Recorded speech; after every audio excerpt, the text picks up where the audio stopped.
Support for the Digging Deep ATV MX podcast is brought to you by Manscaped, the best in men's below-the-waist grooming. Manscaped offers precision-engineered tools for your family jewels, providing you with the best tools for your grooming experience. Let's face it, we've all had our fair share of close calls while trimming below the belt. That's why Manscaped has redesigned the electric trimmer. They've spent years perfecting the greatest ball hair trimmer ever created and just released the new and improved Lawnmower 3.0. The state-of-the-art trimmer features a cutting-edge ceramic blade to reduce grooming accidents thanks to advanced skincare technology, a battery that will last up to 90 minutes, waterproof technology that allows you to groom in the shower, and an LED light feature which illuminates grooming areas for closer and more precise trimming. We both know that cleaning up down there is a must, so you might as well use the best. Help us usher in a new outside-the-industry sponsor and solidify a relationship with this great company long into the future, all while improving your grooming experience. Trim that junk of yours and order today to help us out. Get 20% off plus free shipping with code DIGGINGDEEP20 at manscaped.com. Your balls will thank you. Get 20% off and free shipping with code DIGGINGDEEP20 at manscaped.com. That's 20% off with free shipping at manscaped.com by using code DIGGINGDEEP20.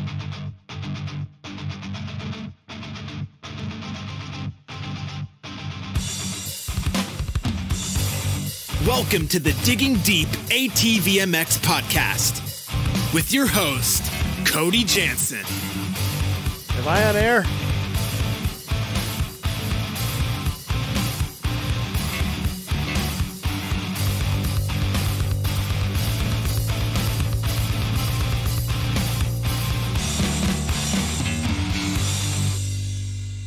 What's up, everybody? We're back. I'm your host, Cody Jansen, and welcome to episode 36 of the Digging Deep ATVMX podcast, presented by our title sponsor, CST Tires. Did you know that you can purchase CST products directly at shop.csttires.com? Perfect if you're unable to find what you're looking for at your local dealer. So head over to shop.csttires.com today. We have a big-time episode for you tonight. Chad Wienen is such a great guest, and he's going to join us coming off his ridiculous 7th career Pro Class National Championship. I always feel like I learned so much from Chad, and that's no different with tonight's segment. So looking forward to getting him on shortly. But first, shortly after our last episode was released, it was announced that Joel Hetrick and his Phoenix Racing team would be riding Yamahas in 2021, and it damn near blew up the internet.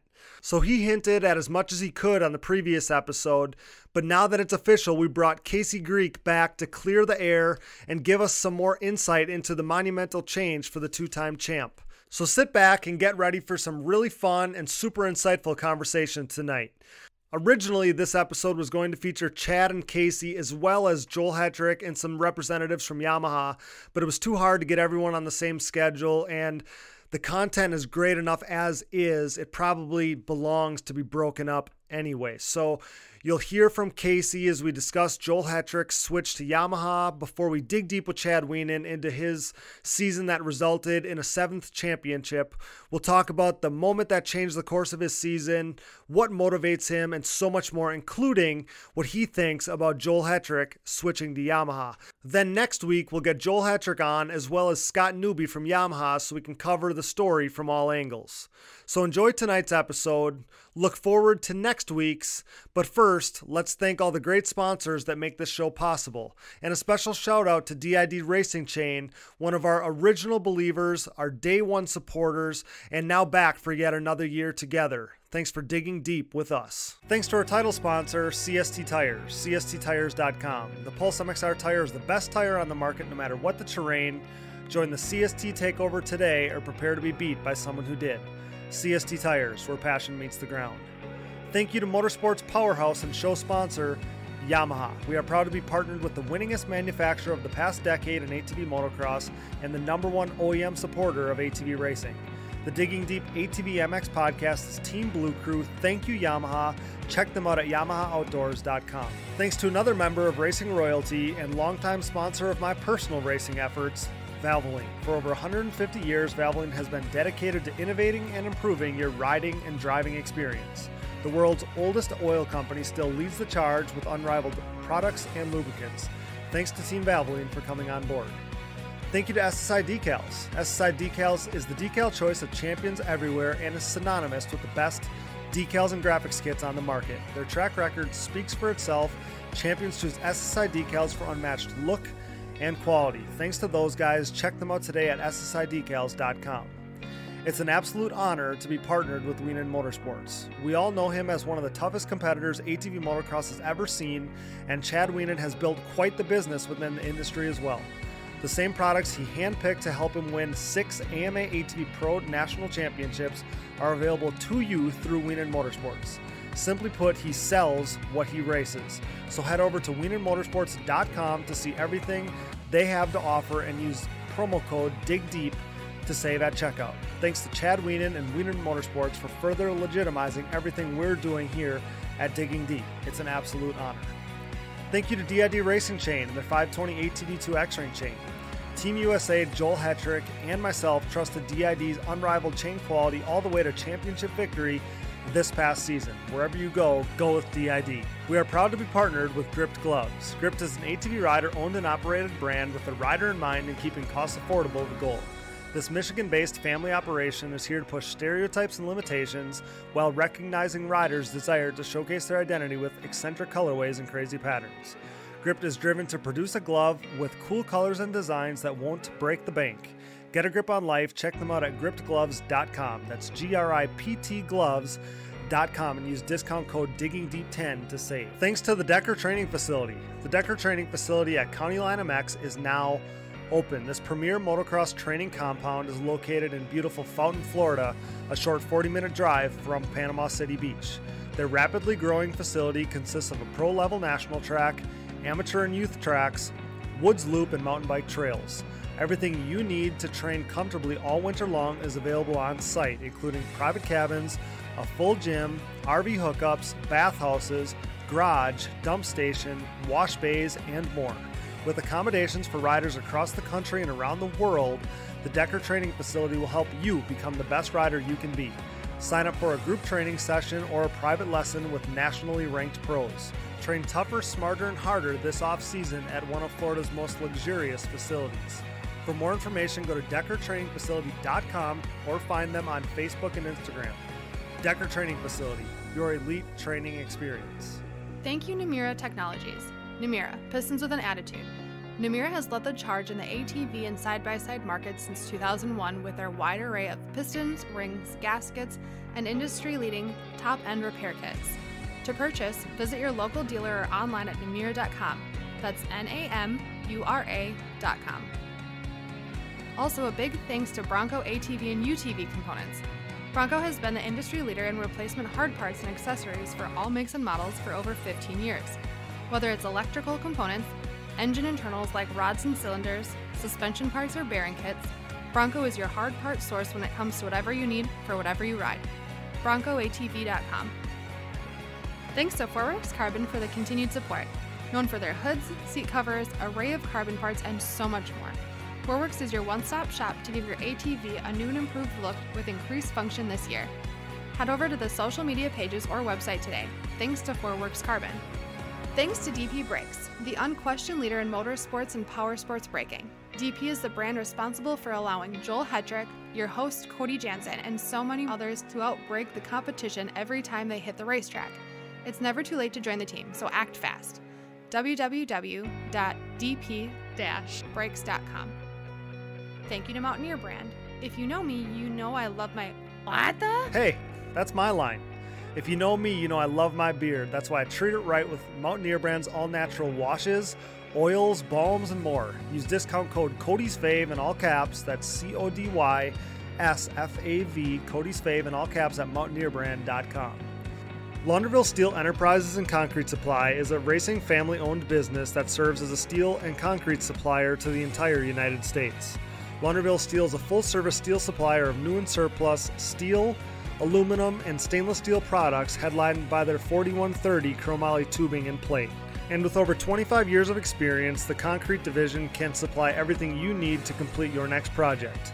Their central Midwest location enables them to easily serve customers across the United States.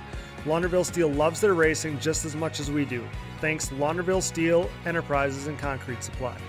We're thankful for our partnership with Factory 43. Since 2007, this racer-owned company has been striving to offer a quality product that installs easy, looks good, and holds up over time, producing bumpers, grab bars, Nerf bars, and other accessories.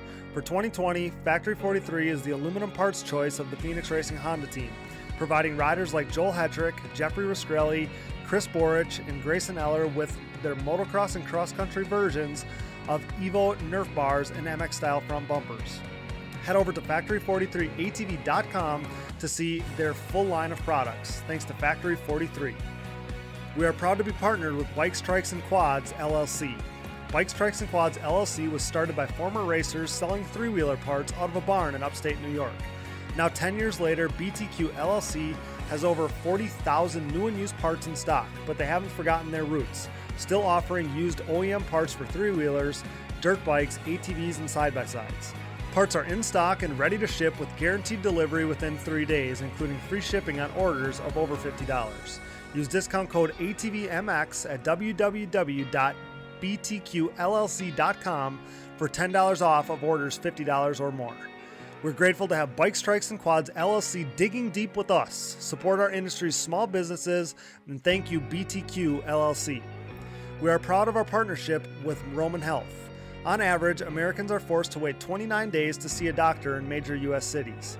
If you're dealing with a condition like erectile dysfunction, you want treatment ASAP. That's why our friends at Roman have spent years building a digital platform to connect you with a licensed doctor in your state from the comfort of your own home. Roman makes it convenient to get the treatment you need on your schedule. Just grab your phone or computer, complete a free online visit, and you'll hear back from a U.S. licensed physician within 24 hours.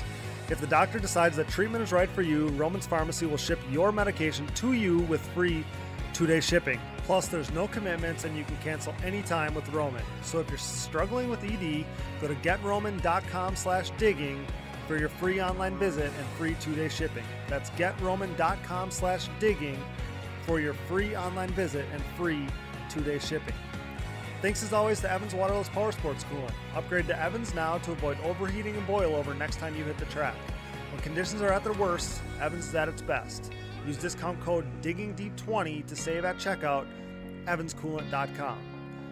Thanks to Blenders Eyewear, whose Life in Forward Motion brand is the perfect fit to partner with our podcast. You won't find better shades for a more attractive price anywhere else. Use discount code DIGGINGDEEP20 to save on the trendiest shades on the market. BlendersEyewear.com. Thanks to Avocado Green Mattresses, the Avocado mattress offers zoned back support with an internal support unit, meaning whether you are recovering from a hard day of riding or relaxing on a Sunday morning, you are experiencing next-level comfort. With a 100-night sleep trial, free shipping and return pickups, and a 25-year warranty, getting your Avocado Green mattress could not be any easier. Step up your sleep game by visiting avocadomattress.com. From our new partners to our original sponsors, thanks for supporting the #1 podcast in ATV racing and making this dream a reality for both us and our listeners. We pride ourselves in partnering with only the best brands inside and outside of the industry, so better your riding experience and your lifestyle by supporting the sponsors who support us. And if you enjoy the show, the best thing you can do is support our partners. If you're interested in becoming a partner of the show, shoot me a message or email today for more details. We are running a discounted partnership rate to assist small businesses, so message or email us today to keep your brand relevant. Once again, thanks to all of our sponsors. All right, guys, let's get this jam-packed episode started by welcoming this guy back for his 3rd straight week. Brought to you by Manscaped and their Lawnmower 3.0 electric trimmer. Go to manscaped.com to get 20% off plus free shipping by using code DIGGINGDEEP20 at checkout. Back again from Impact Solutions, it's Casey Greek. What's up, Casey? You're becoming a regular co-host on this thing. We're going to have to put your name on the logo here pretty quick. Yeah, thanks for having me back. It's been cool. It's been a cool the first 2 episodes are pretty cool with all the different hype going on in the industry. So I'm excited here to be back on and kind of clarify a few things, I think, from our last show and, you know, kind of dig a little bit deeper into this whole new thing with Joel on Yamaha. Yeah, I mean, we had to get you back on because we recorded that previous episode and Joel's big brand switch wasn't quite public knowledge yet, but that quickly changed. I was joking that it became the worst kept secret in the industry, I think. So I know you kind of wanted to clear the air. You obviously knew more about the move than you could lead on at the time, being inside the inner circle of that program. But when we recorded, it just wasn't something you could speak on yet.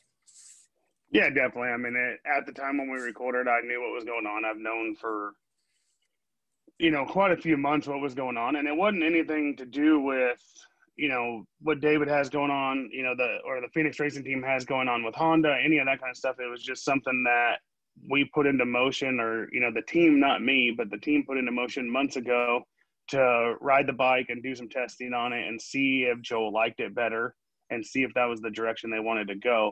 The inner circle of the team is going to remain the same. There's very little flaw in that program.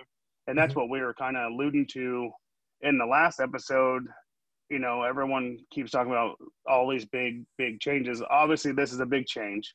Yep. And that kind of goes backwards to what we're saying. But we were more focused on changing the actual program itself, as in staff and the components that they're using. The only thing they're really doing now is just changing the bike manufacturer. They're still sticking with Walsh Racecraft. They have motor guys there, in-house. They got, Impact Solutions and Elka Suspension doing, Joel Shocks and Jeffries and Grayson's and Noah and Hayden and all these guys' stuff. So all those components are staying the same. I'd say 95% of what they're using staying exactly the same. They're just going to switch bike brand. And like I told everyone, it's not blue. Yeah. I think I got a big smile on my face when you said that you can guarantee the thing wasn't going to be blue. Obviously, we all saw the pictures by now. The thing is not blue. But I'm glad that you clarified that a little bit because, I mean, I was getting comments too, like, this didn't age well, and you guys said that nothing should change, and now this, and blah blah blah, and like we kind of had a feeling. You knew, but we kind of had a feeling that something like this could happen, was going to happen. But what I was doubling down on was the fact that the program was a good program. And I think that this kind of further showcases that, because you're taking a good program that had one DNF this year, and now they're trying to figure out a way to make that program even better. Like they had one flaw, and this is their way of fixing it. Am I right? Yeah, but I don't even think the actual switch comes down to that one DNF. I mean, that's continually keeps getting brought up. Guess what? 2020 is over. Yep. As far as a race season.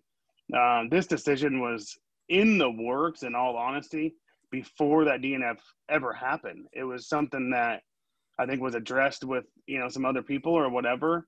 And just to try it, just to see if he liked the bike. And he's ridden the bike now, obviously, and he's really, from what I've been told and what he's told me, he's really enjoying the bike. And okay. I think, he'll be able to clarify that a little bit more when he does the show. But this wasn't because of one moto at Pleasure Valley. Okay. Yeah, that was either way. I mean, I'm proud of the way that we handled this thing on the last episode. Like I said last week, I'm not in the business of spreading rumors, and none of us misspoke, which I was super proud of. But do you know what happened? Because it seemed like they even announced it sooner than they wanted to. At least that's what it looked like from the outside. I heard maybe somebody leaked it, or either way, it seemed like they announced it earlier than I expected them to. Yeah, I think it was drawn real hard by the hype, because it was obviously the worst kept secret in the industry. I mean, a lot of people knew. And then obviously there's a lot of hands go into building a bike. And so people had to know before it could ever be spoke about, myself included. I couldn't tell anyone what was really going on. And people are asking me all the time, and I'm just like, I don't know. And it sounds stupid. And so now that it's all out, and the process that it came out in, I feel like it came out earlier than it was going to come out, and it was drawn up because of the hype. I know they shot the video that we all seen on Saturday, and they were going to rush to get it done and release this thing on Monday. And I think there was a a couple photos leaked, maybe a clip or something. I don't have a fact on that. That's just kind of what I kind of read through some Facebook messages, or not messages, but comments. Okay. That someone had sent some stuff out on Sunday. So then it was even more of a panic. Let's get this out there so we can have a decent reveal on this whole thing. And the Rip It Up Films Gloop, like the video that he did, and just the confidence and like the voice that Joel has in that video, watching him ride. I mean, it pretty much solidifies all of it. Who cares if it came out early? I'm glad it's out now because I don't have to keep it under my hat anymore. Yeah. And, we can be a little bit more public, and when we're asking for things from certain people, I've gotten a couple parts from some people that I had to kind of keep it hush hush. Okay. And not really say what I was doing and why I was doing this. And so I think it's better now. I like that it's out early and we're not waiting until January and trying to keep all this all under a hat. Joel can go ride wherever he wants to ride now. Yep. And that's fine. Everyone knows. And so obviously behind the scenes, to answer some of like the Phoenix Honda Racing and all this different stuff, that little teeny bits that I know, it's all on the up and up. Everything's good. Joel's going to ride for Phoenix Racing. He's going to ride the bike that we've obviously all seen. And, they still have a dirt bike team. And from what I understand, that dirt bike team's still going to be on Hondas. It's all good. Yeah. So overall, his program only changed bike manufacturer. And I truly believe it was for the better for him, like a breath of fresh air. Like I've said it to a couple of people. They're like, what, the Honda was so good and, blah, blah, blah. But look what Justin Barsha left factory Honda and went to another team and all of a sudden went out and won races. He was on factory Honda, like HRC factory Honda, and was like a 5th, 6th place guy, which is still very impressive, but that's not where Justin Barsha wants to be. No. So Joel's not a 5th, 6th place guy. He's a 1st, 2nd place guy all the time. But now with just like a rejuvenation, the dude's going to be gnarly. Oh, change for anybody inside this sport, I think, can be a good thing. Going too long, or any sport, I guess. You look at whether it be football coaches that their message runs dry, or like I said, with racing people, you said Barsha. I think of Osborne. I think of, you got all kinds of guys that leave a good thing to go do, to change it up, and it springboards them. And the thing for Joel is, he's not leaving anywhere. He's staying within a good program, and just but this is going to insert new life into that program. So I think that it's a really exciting time. But yeah, I mean, the rumors, even the things that are just the things that are going around the internet right now, even after the announcement, it's like, man, it's like I almost needed a break from it, so it's just it's crazy. Yeah. It's like I seen someone post, I don't even know who it was, but they posted that I didn't know what I was talking about with the comments that I made, and Sean knew under his hat, but didn't want to say nothing to make me look dumb or something like that, which is awesome. I mean, everyone's entitled to their own opinion. Obviously I knew, and obviously I couldn't say nothing. Right. And so those are just the positions that we're in when you're on, somewhat the inside, I guess. So it's just funny. So this should clarify a lot of those things on, where we were at with that podcast and where we're going forward. And I think a lot of it was, I never anticipated it really to come to light to the public this soon. So I'm excited though.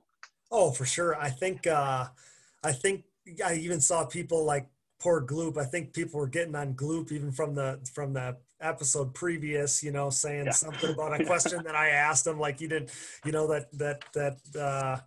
so yeah, I saw all kinds of comments. But the thing that is cool is that we got a platform like this now where we can talk about it and create some buzz like we have. And otherwise we would just, Gloop obviously kills it with the videos and all that stuff, but that's where it would start and end. And at least with the podcast platform, we can add a little more banter to it, which is fun. So my next question was going to be, when did you guys, I guess, start to know that this was a possibility, that this switch was a possibility? But had already stated that the kind of the wheels had been put into motion months ago. So we'll kind of move on from that. And I guess to tie all that up, you can't argue the fact that the whole thing is awesome to me, because for years, Phoenix Racing created this feeling of Honda versus Yamaha, right? And for them to succumb to that and align themselves with a manufacturer, the one manufacturer that continues to support our sport of ATV racing,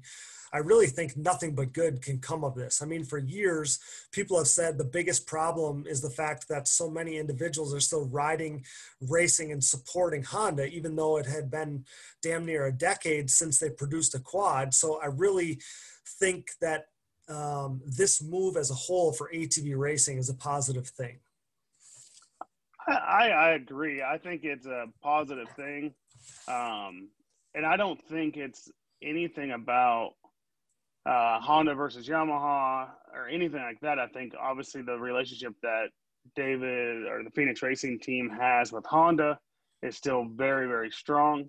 Mm-hmm. I think for the industry in a whole, for Joel to switch to a different bike brand like he has now, I think it's a positive for sure, but I think it's more about just winning races and putting the kid on something, you know, whatever he feels he's the happiest with, whether it was a KTM, a Kawasaki, a Honda, a Suzuki, whatever he rode and he liked the best, that's what he was going to race on. Sure. Just going back to just like that breath of fresh air and, you know, doing whatever they want to do just to kind of rejuvenate like Joel in a sense. Not that he was down and out by any chance. I mean, he had a fighting chance at this title all the way to the, you know, pretty much the last moto. But I think there was just certain things that we've learned over time that the Yamaha is got a couple little advantages in it. Of course. And like, I guess where I was going with that is, you know, you come into the pro pits at an ATV race and there's the big, you know, the blue Wienen rig, and there was always the big red Phoenix Racing Honda rig. And not that, I mean, they're still going to be the top two pillars in the sport.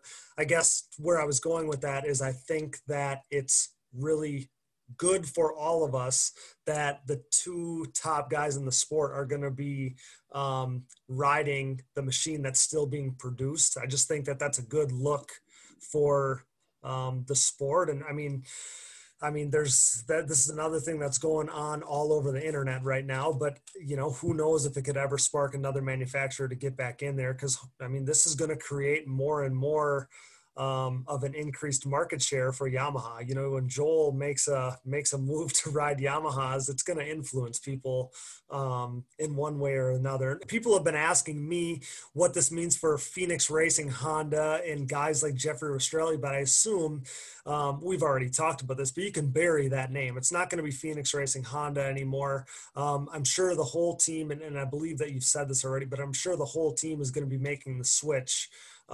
So for the other guys on the team, I mean, this is going to be an all Yamaha team. Am I right? Yeah. On the ATV side, from everything that I know as of right now, it will be all Yamaha. Okay. You know, whatever riders are there or not, or whatever, I don't know any of that stuff even, but they will be riding Yamahas, moving into 2021. Okay. I don't know why I thought of this, but what do you think Chad thinks of all this news right now? We got him coming up on the show too. I may just have to ask him, but he was one of the first people that came to mind because I'm like, I wonder what Chad thinks of these guys hopping on Yamahas too. I think Chad's known for a couple months. Really? In my personal feeling, I think Thomas knew. I think Chad knew. I mean, there's a lot of guys that are in that pro pit, I think, that already knew, and maybe they didn't. And maybe you could ask Chad if he knew or if he had heard the rumor or not. What he actually thinks about it, Oh man, Well, I don't know. no, I don't think Chad will really think about it. that's what. Well, yeah, and he would never probably tell us anyway. He keeps everything so tight to the vest. But you're right. You hit on that earlier. So many people are involved in putting together a bike like that, or all the parts and all these things. I mean, that's where some of this, worst kept secret comes from, because there's just so many people that have, a piece in this puzzle. Yeah, definitely. I mean, there's so many of us that are interlinked to each other. I mean, I sponsor Chad Wienen, and I have nothing to do with his program, but I sponsor him from the tire bowl side. Exactly. Thomas Brown, the same thing. So if they were gonna, on the tire bowl side, if they were gonna make a big drastic move like that, I wouldn't see it. But like when Thomas went from Maxxis to CST, another shameless plug that I keep getting you into. Yep. He called me because obviously I know a lot about the CST tire too, because both those trucks hub out of, our shop and all that kind of stuff. So I had my hands on the tires before anyone did, blah, blah, blah. But, we went through a whole new tire ball setup to switch to that tire. Even when you switched over to that tire, you and I did the same thing. Yep. So if Chad was going to make a move like that pertained to tires, like I would know way ahead of time. Mm-hmm. But when it comes to a suspension guy, your graphic guy, your A-arm guy, those guys, like any one of those guys, they knew, quite a bit of time ago, because we all had to prepare stuff for this new machine to try to get him on the bike as fast as possible, to see if he even wanted to ride it for next year. Yes. And then start developing a program around him from there. Yeah, for sure. It was crazy to me how fast he was already on the Yamaha, but that's only going to benefit him for this off season. I mean, it's, we're in October, the series just ended, and he's already on a new machine, which is going to just benefit him down the road, man. By the time the season rolls around, he's not even going to remember what it's like to ride a Honda. So that's going to be, obviously a good thing for Joel. And on previous episodes, you had already spoke a lot about the parts and everything, but I'm going to ask one more question about that, because on previous episodes, we spoke of the fact that Thomas and Chad's programs took a major step or leap forward when they switched to that PEP performance tuning stuff. I mean, what do we know? And I guess I'm not asking specifically about that at all. I'm not asking you about one single part or manufacturer or anything like that, but what do we know about the program at this point?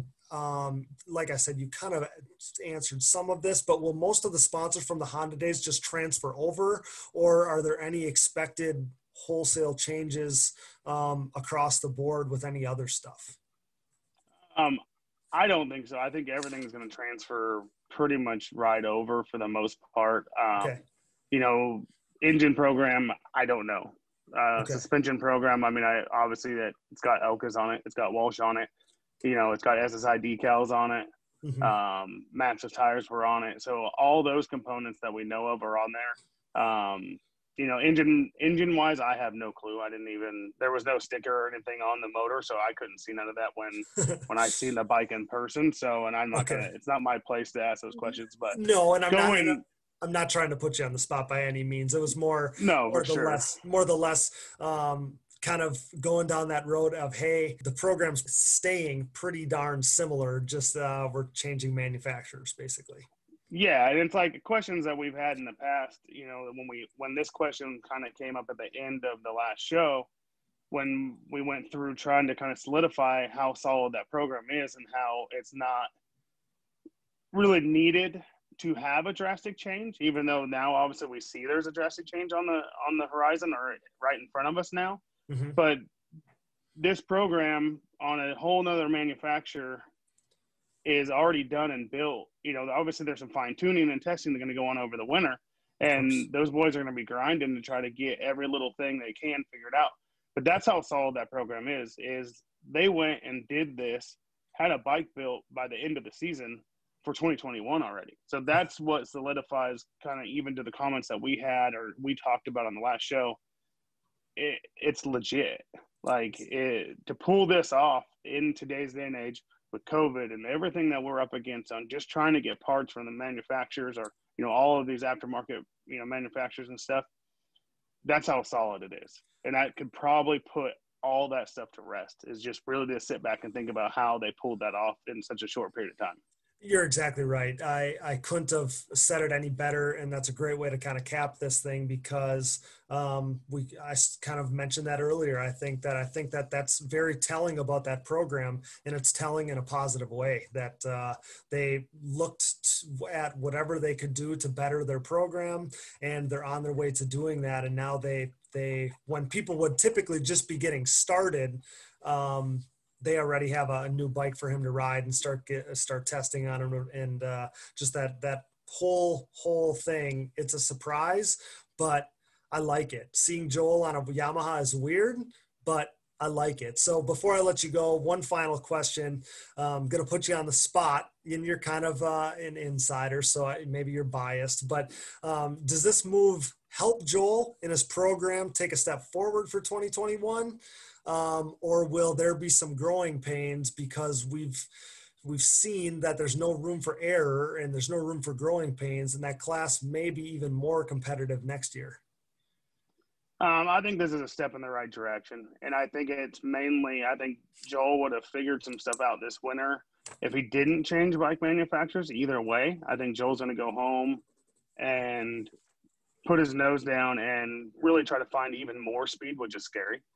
And just make sure that he's 110% going into next year. So changing this adds that drive even deeper for him. And as a well driven, individual that Joel is, like, it's going to be good. It's a very, very positive thing for Joel, for the team. I think even rejuvenating some of the guys on the team just to be even extra motivated going into 2021. Yeah, it's so cool to even hear from you. It's so cool to hear kind of all the stuff that went into it, and all the workings that have been going on already for so long when everybody else just heard about it. So yeah, love to hear all that insight there.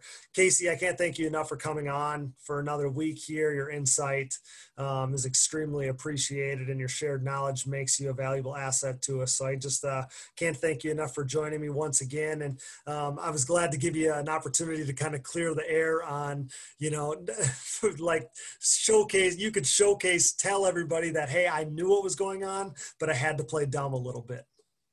Yeah, definitely. And, I appreciate you having me come back on, and I appreciate the chance to kind of solidify some of the things that I already knew. There's so much more to all this stuff than what can be public knowledge all the time. Mm-hmm. And, maybe this will clear it up. I thought I kind of was pretty to the point with the whole comment, it's not going to be blue. But I guess if you really never truly believed that there would be a switch, then you wouldn't have read what I said the way I thought I said it. But at the same time, I didn't want to get myself in trouble. Like, obviously I have a lot to lose, and I don't want to piss any of those guys off. Exactly. So you have to play dumb with certain things. And I mean, we're here for entertainment purposes for everyone in the industry, to hear us. And, obviously we want to spit facts every chance we can, mm-hmm.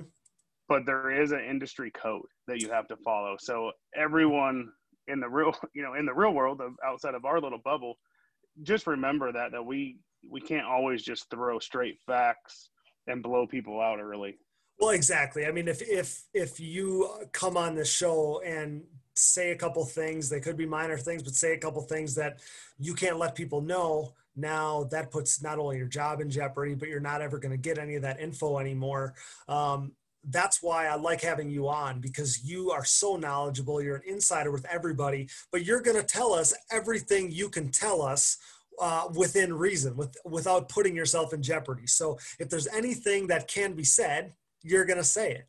And so at the time that we recorded the last podcast, you said everything that you could possibly say, and that it's not going to be blue. And now it was fun to have you back on and be able to just kind of fill those blanks. And like I said, tell us everything that you possibly could. So I appreciate your knowledge and your time and everything so much. And it's always a pleasure having you.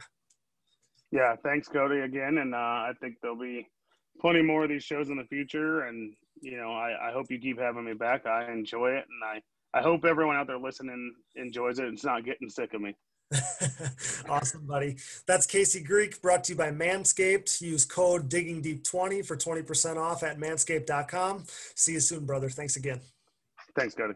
We'll get right back to the show, but now a word from our sponsors. And thank you for listening to these ads. Without these great companies, none of this would be possible. Show your support for the people who support us. Before Digging Deep was even a reality, back when it was just an idea, CST Tires already believed in us, which is fitting because no one believes in their tires more than I do. Our title sponsor, CST Tires, and their Pulse MXR tires continue to hook every rider strong enough and willing to grab a handful of throttle after mounting them on their ride. Used by Thomas Brown to win races and clinch a third straight Quad Cross of Nations title, Nick Janusa when he grabbed his first career Pro Class podium, and myself, Cody Jansen, as I rode my Pulse MXR fronts and white label soft compound rears to a 2019 National Championship in the Junior 25 Plus class. The Pulse MXR tire, available in soft and standard compounds, offers the highest level of traction, most predictable cornering, and superior wear characteristics when compared to the competition. Visit CSTTires.com to join the CST takeover today, or prepare to be beat by someone who did. CST Tires, where passion meets the ground.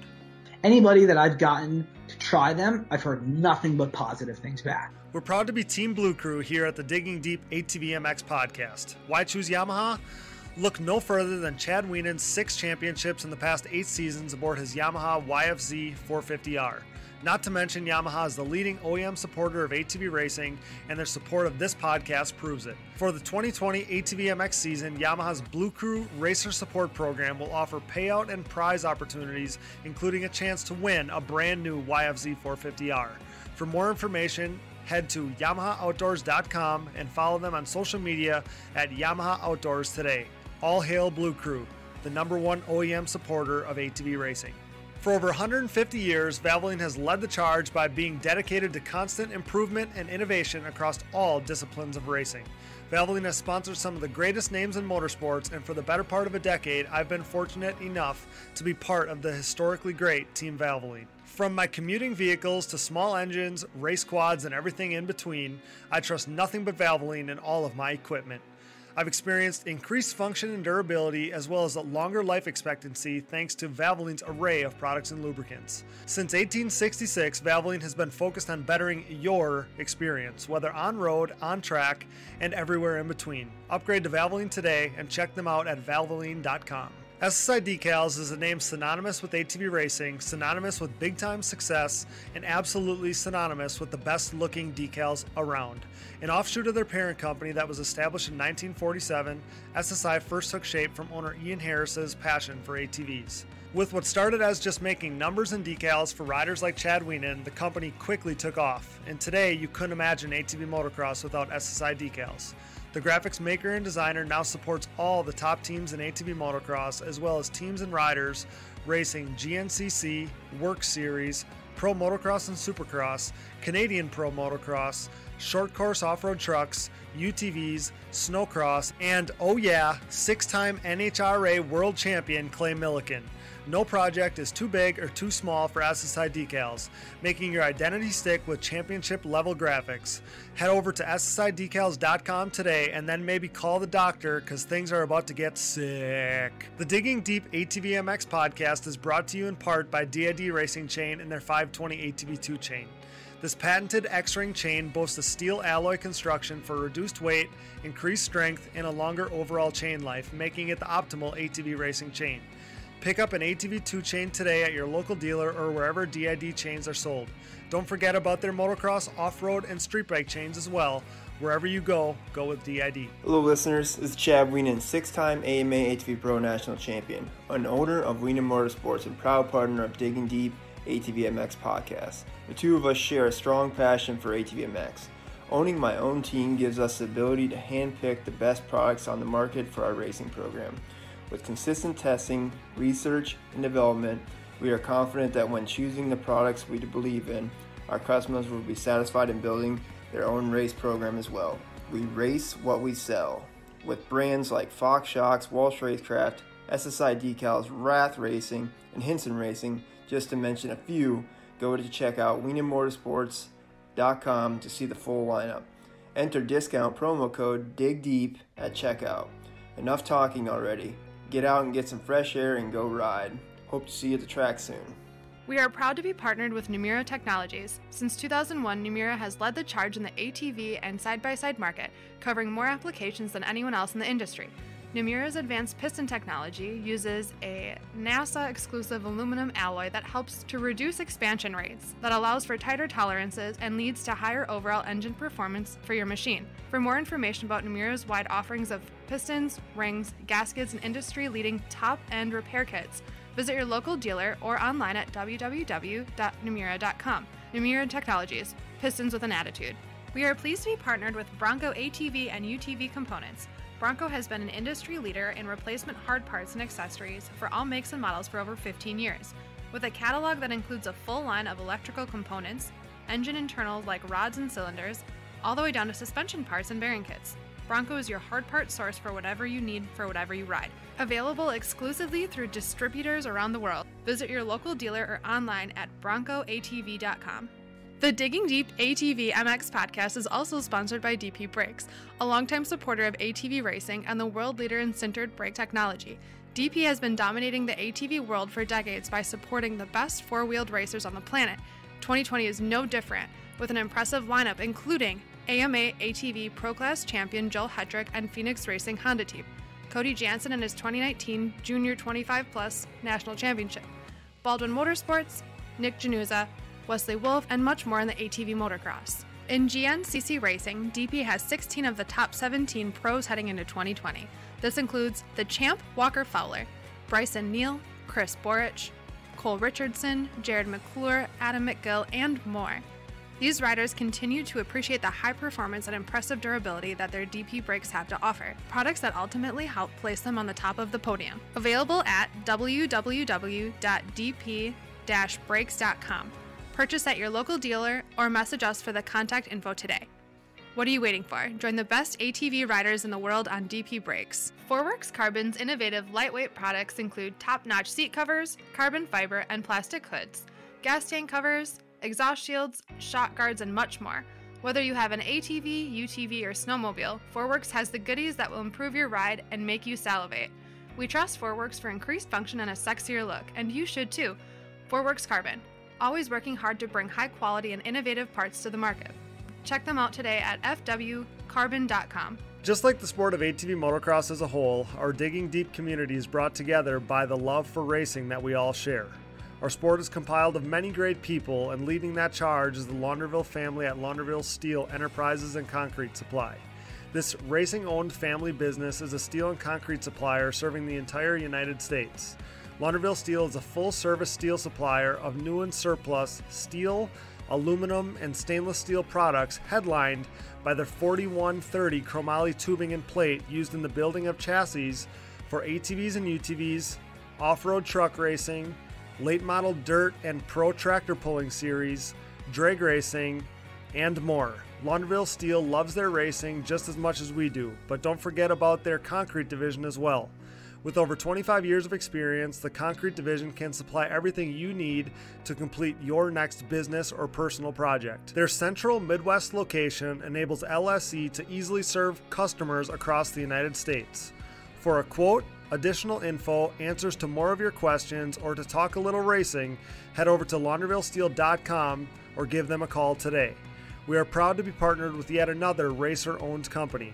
Thank you, Launderville Steel Enterprises and Concrete Supply. We are proud to be partnered with Gripped Gloves. Gripped is an ATV rider-owned and operated brand with the rider in mind and the goal of keeping costs affordable. The Michigan-based family operation recognizes riders' desire to showcase their identity. Owner David Payne's love for eccentric colorways and crazy patterns shows in his product, something not often found in the work of big manufacturers. Here to push stereotypes and limitations, Grip's drive is to produce a glove with cool colors and designs that won't break the bank. With comfort and quality as key motivators, the family affair is constantly working on the next more innovative and improved glove. Get a grip on life, join the Gripped movement, because no one wants a bland glove. Check them out today at grippedgloves.com, that's GRIPT gloves.com, and use discount code DIGGINGDEEP10 to save at checkout. If you were to guess, on average, how many days people in the U.S. have to wait to see a doctor, what would you say? Americans have to wait around 29 days to see a doctor in major U.S. cities.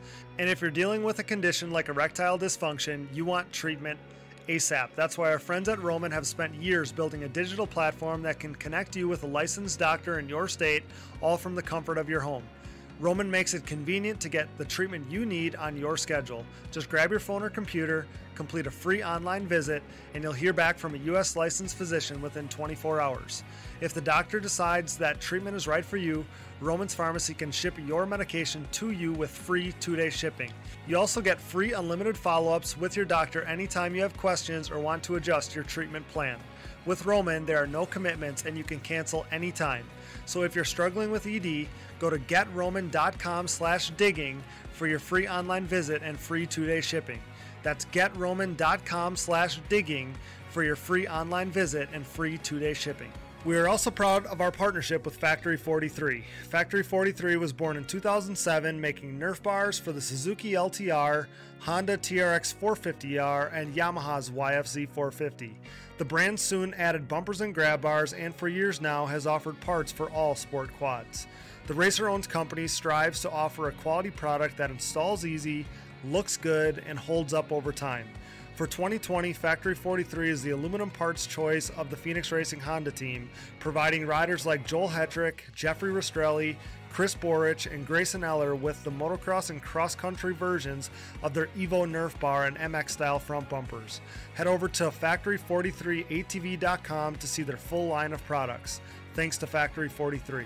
We are excited to dig deep with the support of Bikes, Trikes, and Quads, LLC. Celebrating their 10-year anniversary this May, the company was started by former racers selling three-wheeler parts out of a barn in upstate New York. Through hard work, accompanied by offering great service to their customers, BTQ LLC now has over 40,000 new and used parts in stock.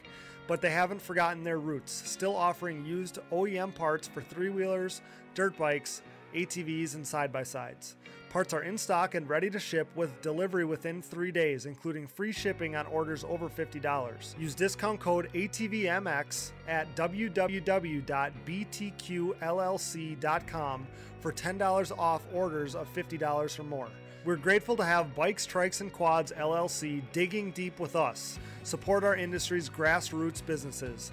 Thank you, BTQ LLC. The Decker Training Facility at County Line MX is now open. This premier motocross training compound is located in beautiful Fountain, Florida, about a 40-minute drive from Panama City Beach. Their rapidly growing facility consists of a pro-level national track, amateur and youth tracks, woods loop, and mountain bike trails.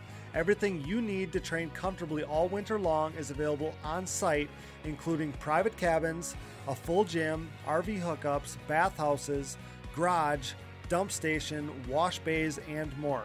With accommodations for riders across the country and around the world, the Decker Training Facility will help you become the best rider you can be. Sign up for a group training session or a private lesson with nationally ranked pros. Train tougher, smarter, and harder this off-season at one of Florida's most luxurious facilities. For more information, go to DeckerTrainingFacility.com or find them on Facebook and Instagram. Decker Training Facility, your elite training experience. We are proud to be partnered with Avocado Green Mattresses. We all know that sleep and rest are an important part of any athlete's routine. Avocado's line of natural mattresses and pillows provide exactly the support you need to ensure you perform at your best while doing the best for the planet. The Avocado mattress offers zoned back support with an internal support unit, meaning whether you are recovering from a hard day of riding or relaxing on a Sunday morning, you will be experiencing next level comfort. You can rest in peace knowing the components in your mattress and pillow are non-toxic, natural, and sustainably sourced. And getting your Avocado Green mattress could not be any easier. They offer a 100-night sleep trial, free shipping and return pickups, and a 25-year warranty. And if that wasn't enough, rest assured knowing they have 5-star ratings by verified customers, including some of the Digging Deep staff. Step up your sleep game by visiting avocadomattress.com. Thanks for listening, and remember to support our partners. Now back to the show. All right, guys, without further ado, it's our pleasure to be joined by this next guest, brought to you by PP Performance Tuning, providing enhanced performance products like complete fuel injection systems, built from scratch wiring harnesses, ECU programming for the Yamaha YFZ 450R, and so graciously covering the cost of 10, count them 10, Digging Deep hoodies to be given away on this episode and the next. Back again, but we can no longer call him six-time. It's your 2020 AMA ATV Pro Class National Champion, seven-time Mr. Chad Wienen. What's up, Chad? Thanks for getting back here with us. Yeah, man, Cody, thanks a lot. And man, just a wild year, just kind of talking with you, like it felt like every day felt like so long, but and on all, it just flew by so fast. And we're going to see if we can dig into it a little bit, huh? Yeah, for sure. I mean, there's so much about this season that'll never be forgotten. Especially, we were just talking about it. You win Daytona, you and I sit down to talk about it for the podcast. And next thing you know, I mean, those are the beginning days of COVID. I'm, kind of filling you in on the stuff that's going around the world and them, canceling the basketball tournament and Supercross stuff and whatever we were going over at the time, but it was the beginning days of COVID. That feels like a lifetime ago. So I can't imagine, what it feels like to you. You had to stay ready for all, the 2-month hiatus basically between Daytona and the next race at Georgia. So just made for such a long season, but I would assume after all the hurdles, after everything that the world in general threw at us, at you guys this year, probably makes it even a little bit more special. It's definitely not one you're going to forget, huh? Yeah. I mean, definitely just a year that, unpredictability of what was going to happen. And we just got told when our races were going to be. And that's, no matter how much notice we had to be ready. And, I just knew coming into this year that I was very hungry and wanting to try and get this championship back to the Yamaha. And man, just a wild year and just exciting, like a roller coaster of unknowingness, really. Yeah, it was crazy. But I mean, you end this thing 7 freaking championships, 7 titles in 9 years.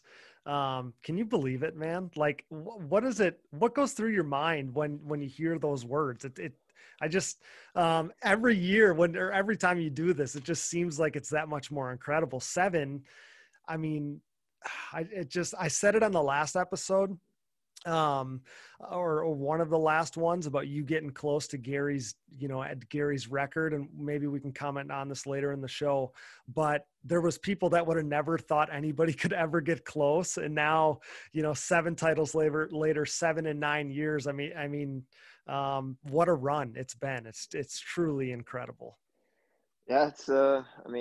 It's honestly, I couldn't have imagined to be like down this road of, when I was a teenager, just out trail riding in the pasture and just having fun. And, just thinking back to then and where we're at now, it's truly incredible. And I just really, I don't know what it is. It's just like, I'm still hungry every time after one of these things. I feel like there's no like quite satisfaction. I still feel like I have more to get and more to battle for. And I'm having fun. I'm in my mid-30s, and I know it's not going to last forever. So I'm just, riding my wave and see where this thing ends up. And, this year, probably ending the season of 2019, like, honestly, it was probably one of my tougher years because, like,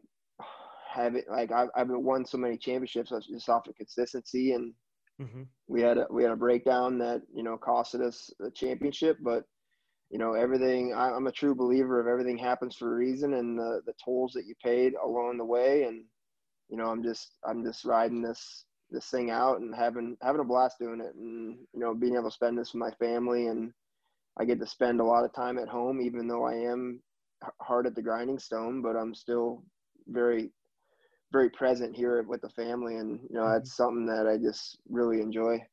It's awesome. I think that all of us love the sport so much, and that's why you start it. That's how you get into it. So for you to be as successful as you are, been doing it for as long as you have, 15 plus years in the pro class, and still loving it that much to the point that you just, don't want to go away. Just, you keep motivated, keep doing more and more, finding a next goal, the next challenge, and enjoying the ride. I think that that's the coolest part. So let's talk about this season a little bit, specifically, and a lot of the stuff you got into, I have a little bit more specific questions as we go here. Okay. But you truly had, such an amazing run. You put together another great season. The last time we talked to you, you were coming off your 3 consecutive overall victories in the middle of the season, those being Sunset Ridge, Pleasure Valley, and Redbud. And you finished second at Virginia. And I remember that very vividly because you told me that you felt really good about how close you were on that hard pack style of racetrack. So then we go to Texas, and that's where you really put a stranglehold on this 7th title.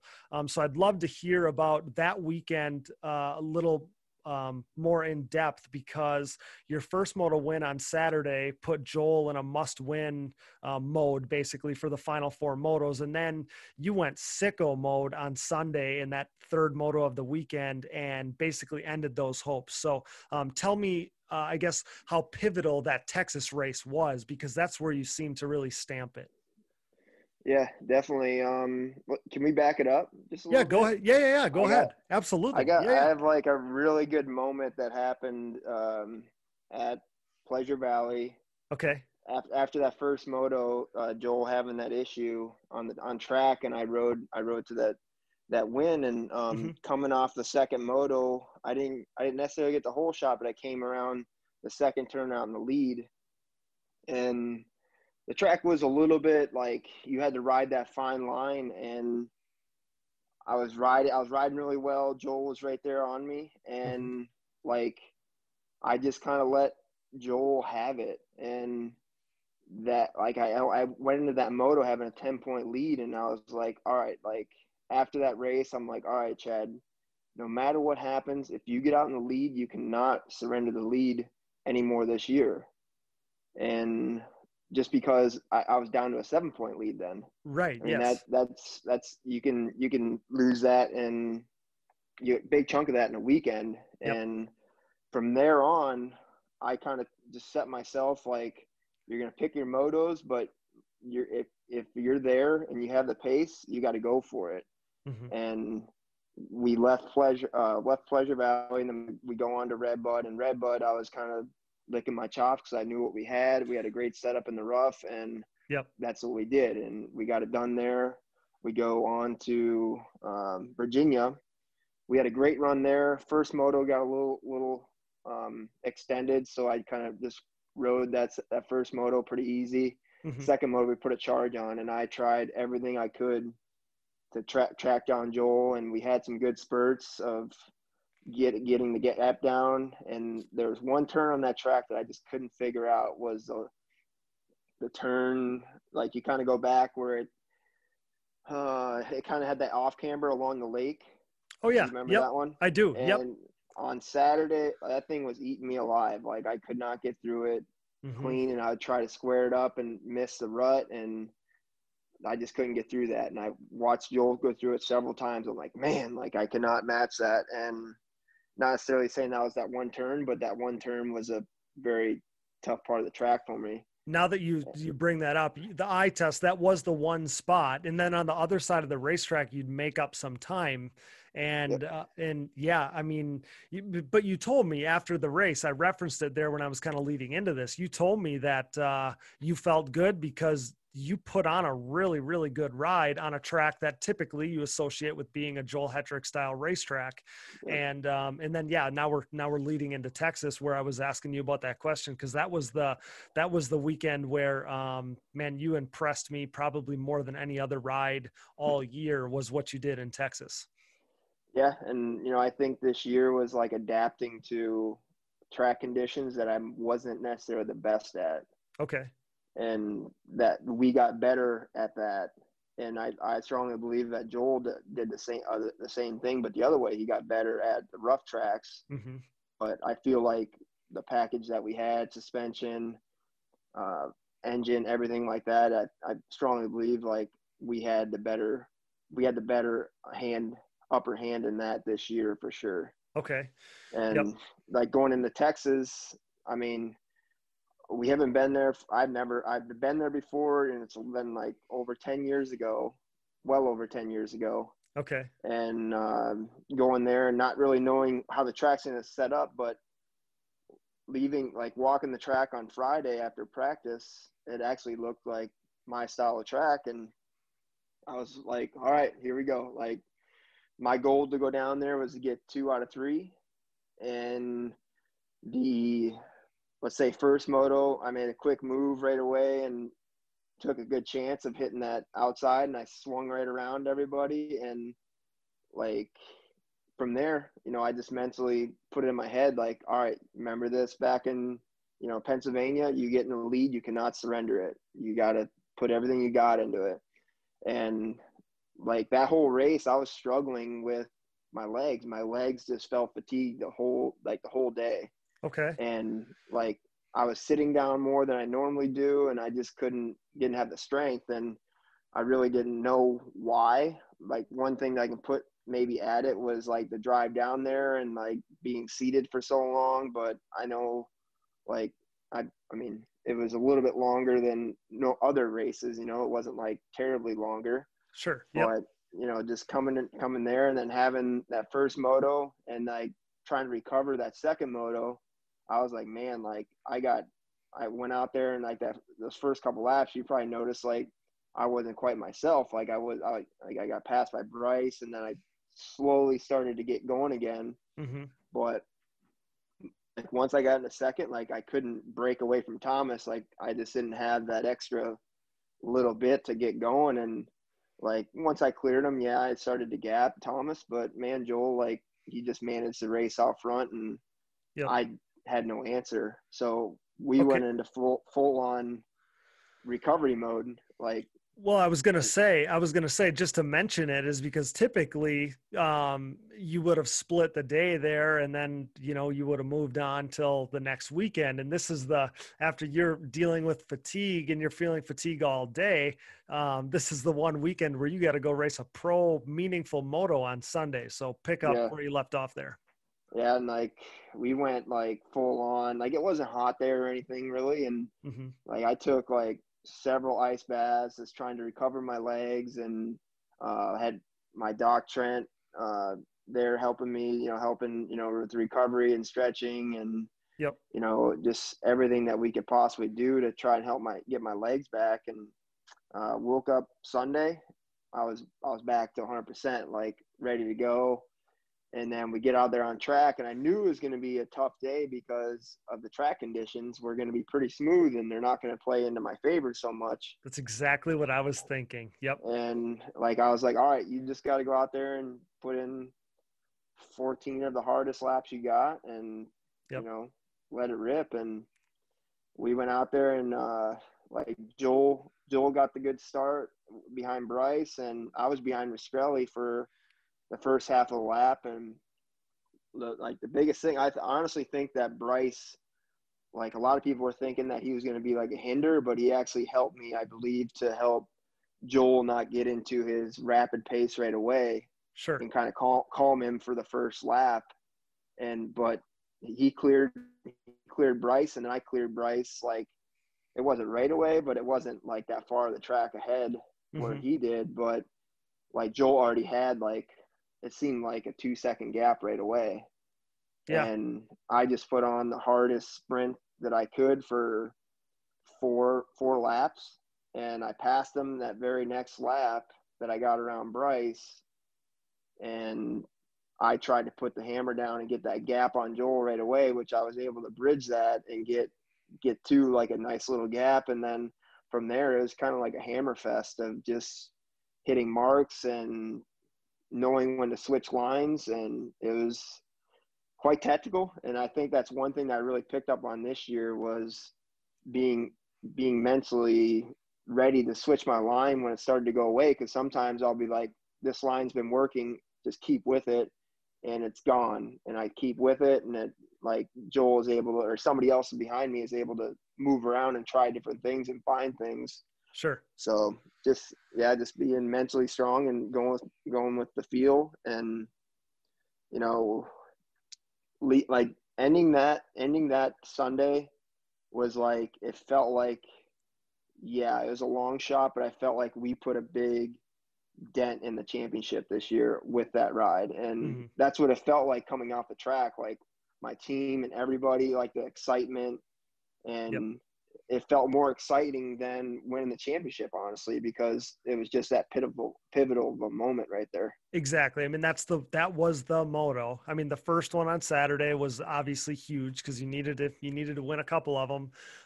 But that one to make the pass, and then just the way you won it on Sunday, that'll stick with me for forever, because it was just like, you grabbed it and said, this one is mine. You know, you were on point. And I found myself literally in awe as I'm watching it go down, and I'm watching you guys and the pace you guys are going at.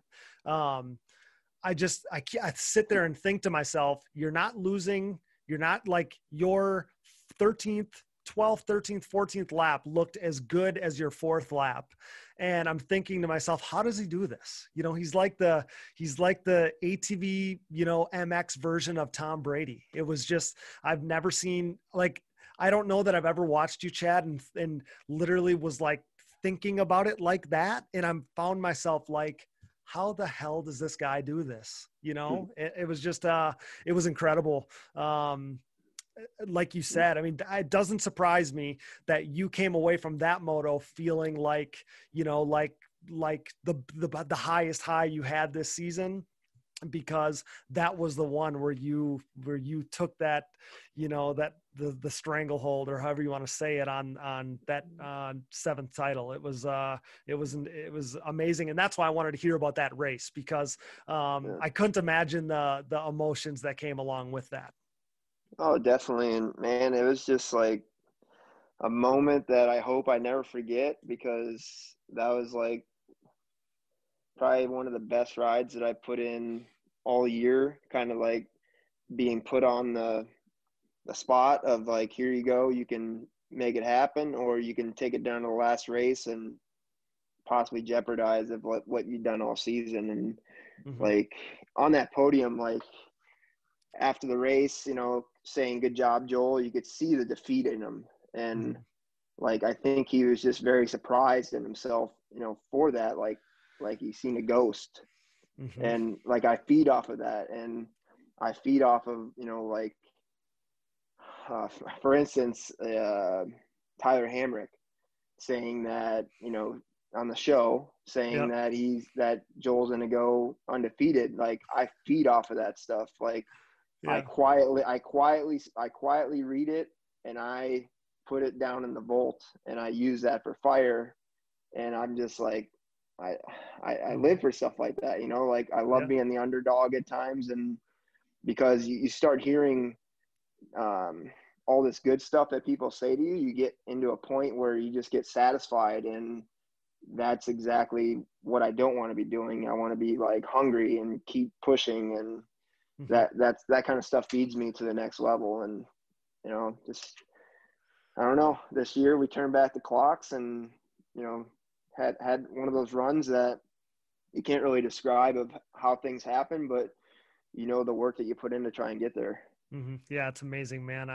It's turning back the clock. It's the same thing. We had Ian on here and we were talking about it too. It's like they say Father Time's undefeated, but you're giving them a good run. So kind of on that whole topic. Well, let's get into south of the border then, because I have some things that are kind of gonna some questions that'll be same train of thought there. So before we get to south of the border, so in the 2 weeks from Texas to the south of the border finale, take me through your train of thought there, because is it business as usual, or is it I need to stay healthy, I don't need to do a ton of riding? Because just like you talked about, after Texas, you basically had, you didn't have to win anymore. Like the pressure was a little bit off. You just needed to do have a solid day and you'd be fine. So how did you prepare going into south of the border mentally? Where was your mind at?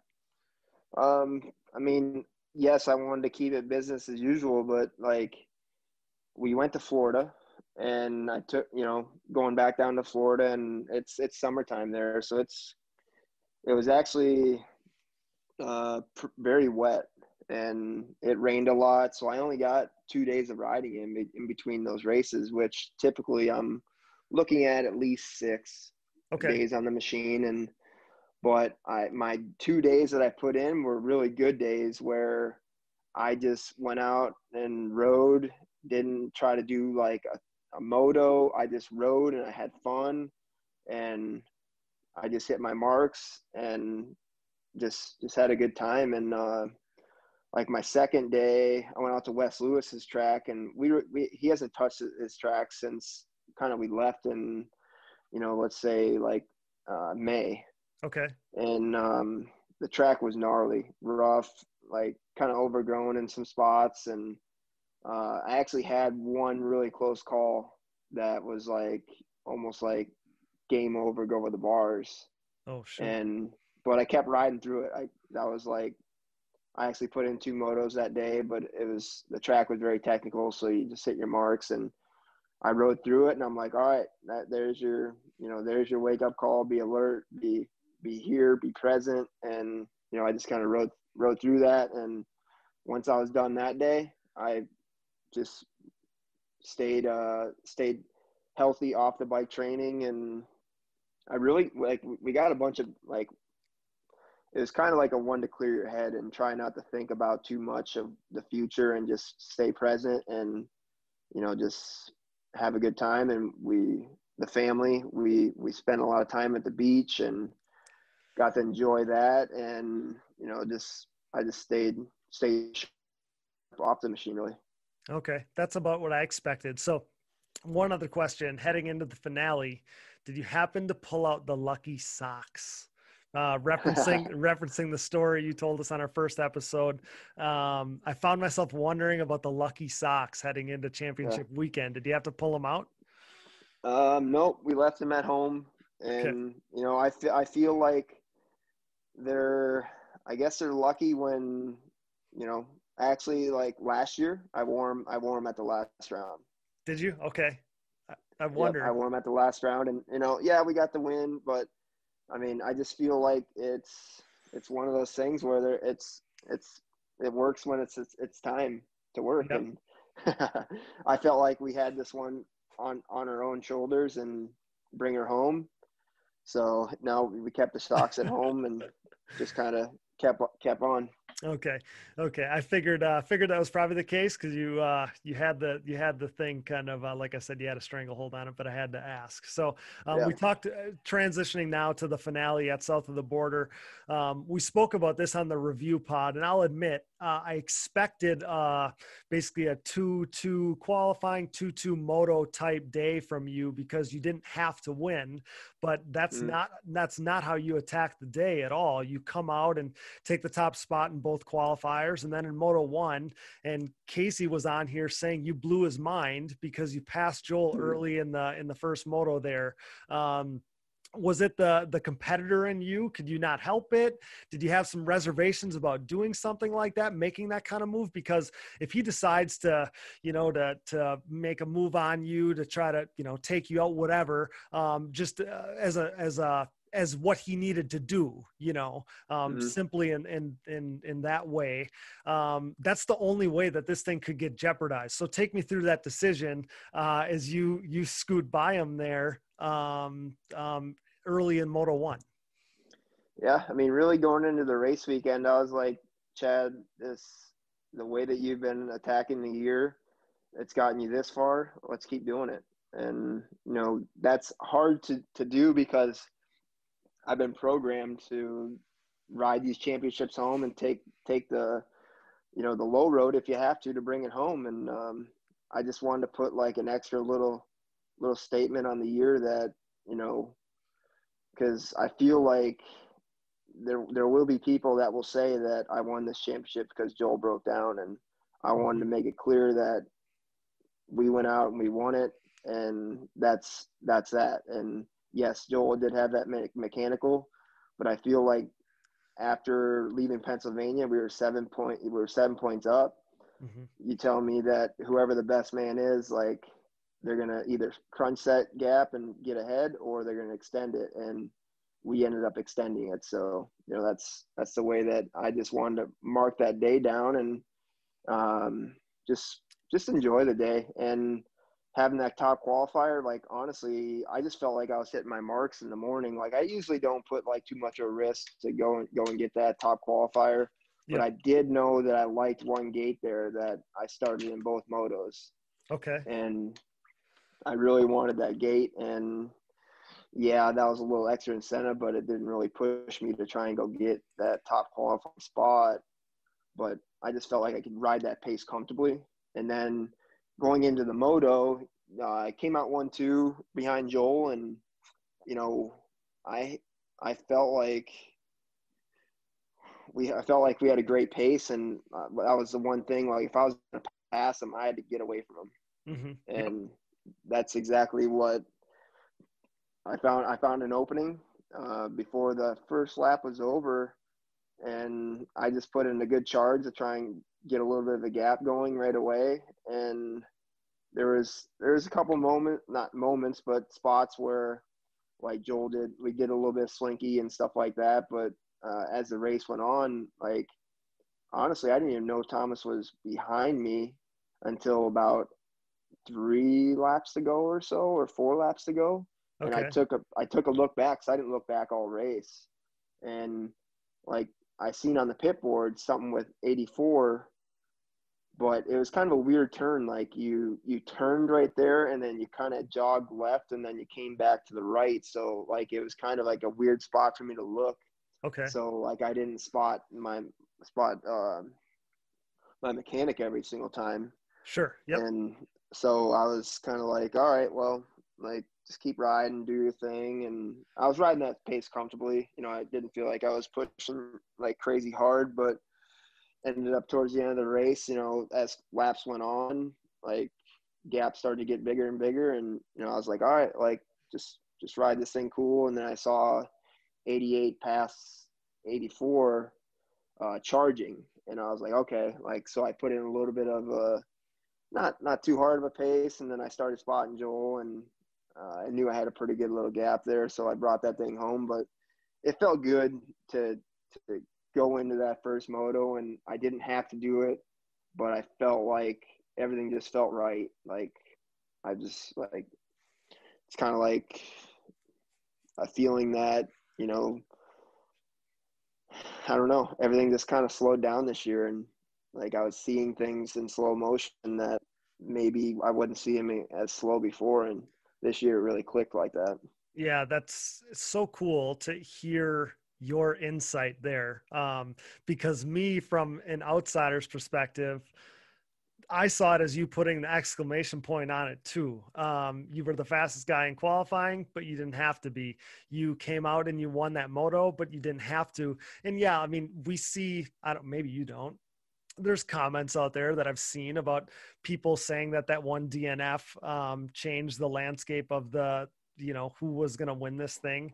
And in my mind, seeing you do that at the finale, it was like, boom, that is, nobody can say anything anymore. Nobody that knows what they're talking about can say anything anymore, because he didn't even have to do it, and he did it. So I just thought it was a great way to end it. And like I said, put an exclamation point on such a strong season for you. And it's not necessarily that common. Like you said, I mean, there's a lot of times in other sports too, if you don't have to power all the way through the finish line, you don't necessarily do that. It's not what I was expecting, but it was awesome. So I really wanted to hear about that first moto there. And then in Moto 2, you come out and ride that thing home to second. You clinch number 7. So take me through that feeling in that moment, because we got an array of questions, like how does this one compare to the others? What one was the most special, all that kind of stuff. But you've told me before that they're all special in their own way, especially the way that you had to, all the stuff that went into it and hindered 2020, the way that you came back from losing that title last year to win this one, the better version you became of yourself, all those things. So just describe that feeling to me, that feeling of victory in achieving the ultimate goal for the 7th time. Yeah, I mean, that second moto, like I put my blinders on for about 3/4 of the race, and I was charging after Joel to try and get that top spot. And Joel was riding amazing that second moto. He was in freak mode, like he does. Like if he's that's the only option he has to go out to win, that's what he's going to do. And that's what he did. And I was not necessarily trying everything that I could, but I was doing everything that I could within my limits of feeling comfortable on that track and pushing to where I felt okay with it. Mm-hmm. And like we got down to about, 3/4 of the race, and I was like, all right, Chad, like that's enough. Just ride it home, clinch this thing. And like I got off the track, and I was like, wow, like we did it. This is number 7. But ultimately, like I told like my guys, and I'm like, man, like I really wanted to win that one because I know how good it feels to win the event and, also win the championship because, you're a short-term memory, it's it kind of clicks in. But mm-hmm. like that whole night, like, yeah, I was pumped. Like it didn't really settle in. And later on that night, laying in bed, I was like, wow, like Chad, like we won this thing. You were the fastest guy. And I can't say that in every single one of my championships. Okay. And I was like, Chad, this year, you turned it up and you earned this thing, and everybody behind you pushing you and getting you to where you needed to go. And I was like, yes, that's I'm going to leave my hat on that. And like, I woke up the next morning and I was like, I think that was not the first championship that really settled in that fast, but it was by far the fastest that has settled in that fast. And it felt very good mm-hmm. to be in that spot, just because, I've had some that never settle in.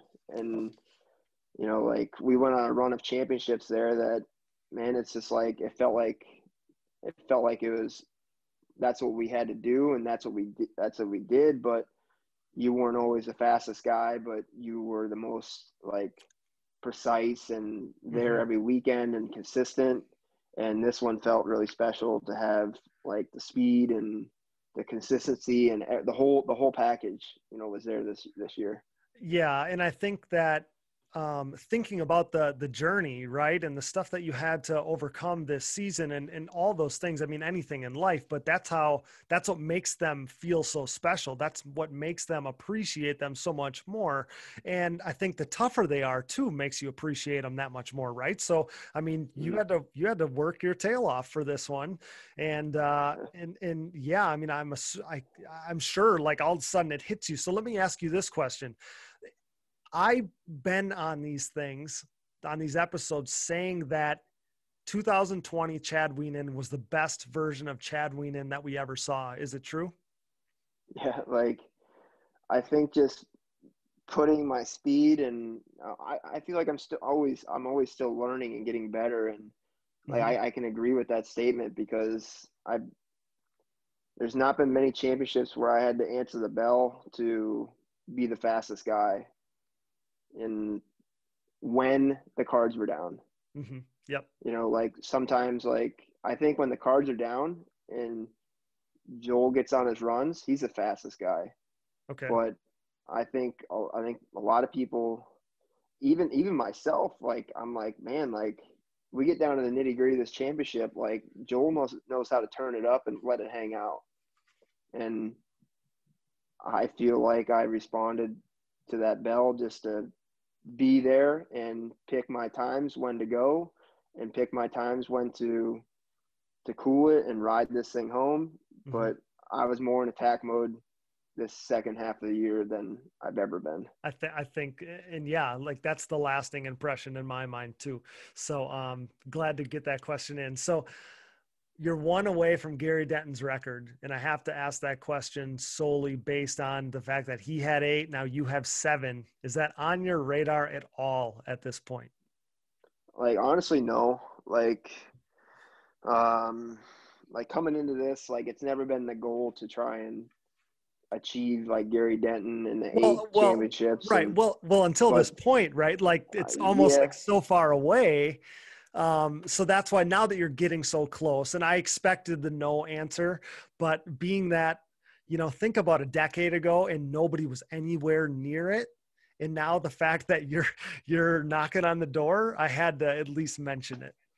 Yeah. Like, honestly, I don't know. I'm just enjoying what I get to do every day and do this with the family. And, Gary's record, I still think that 8 in a row is, I think that's, even if I did achieve to the 8 in a row is like, that's amazing in itself. And I just feel like in an era that, he went through, like, I know the riders that he all raced, and like, Timmy Farr knocking him off. And I was like, wow, like, Timmy, I looked up to him so much, and Gary was before my time, but man, like, I just think it's an awesome thing to be in that talking of, to get to 8. But, I feel like if I get there, cool. But if not, like, I'm not going to put a damper on anything of what we've been able to accomplish. And the competition is getting closer and closer. We're having riders that,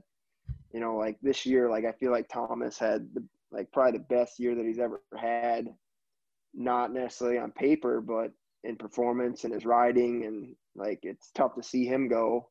And I'm like, these guys are getting close. And it's like, these next couple of years it's going to be great, because we're going to have a crop of riders that can win these things. For sure. Yeah. And that kind of transitions me into, we might have to kind of rapid fire these things because we don't have you for much longer. But we got a bunch of questions from fans for you for this segment here. And I tried to pick out a few, and yeah, we might have to rapid fire them, but you're kind of leading me in here. So we got a question that kind of intrigued me from Dan on Facebook.